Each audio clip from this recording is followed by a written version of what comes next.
Chair now recognizes Representative Huizenga. Thank you, Mr. Chairman and Secretary Rubio. Good to see you again. I'm going to try to quickly move through a couple of issues.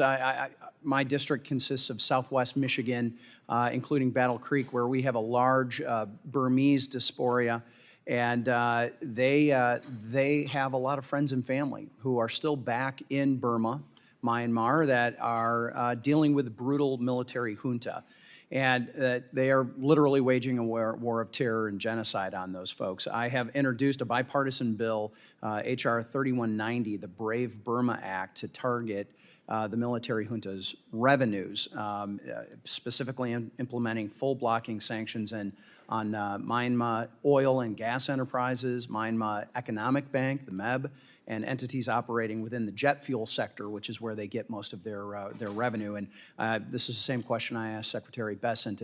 Are you willing to work with us in my office to implement this particular? Well, absolutely. I mean, if you pass legislation, it's our job to implement it. Right. I appreciate that.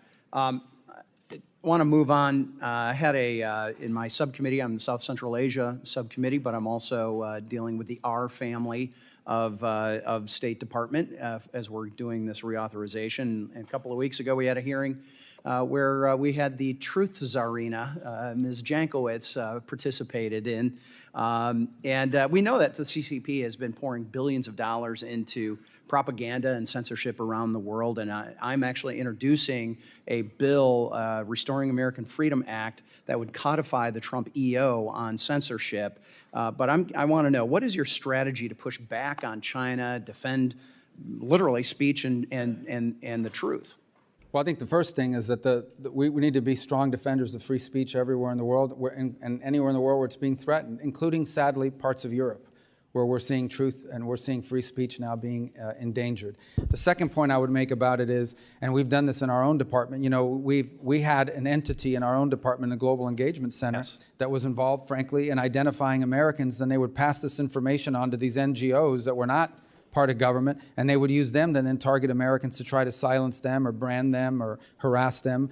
The State Department should not be engaged in that, and we closed that center. That was going to be my follow-up. You're going to make sure that that's not happening. That's the idea of codifying the Trump EO, which is why I'm moving forward on that.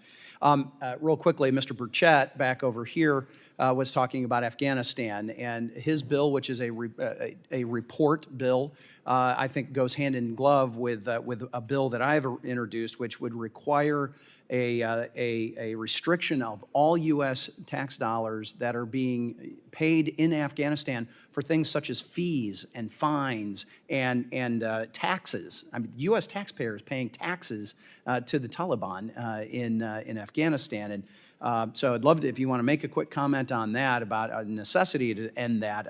I think this is something that we need to do. Well, we have, at the President's direction, we've ended virtually, if not all, of the aid programs that would fall in the hands or benefit the Taliban. Beyond that, there may be some other ways in which they're collecting funds that may require statutory authority to do, and so we would welcome that. Great. And we'll follow up with your team on specifically that piece of legislation.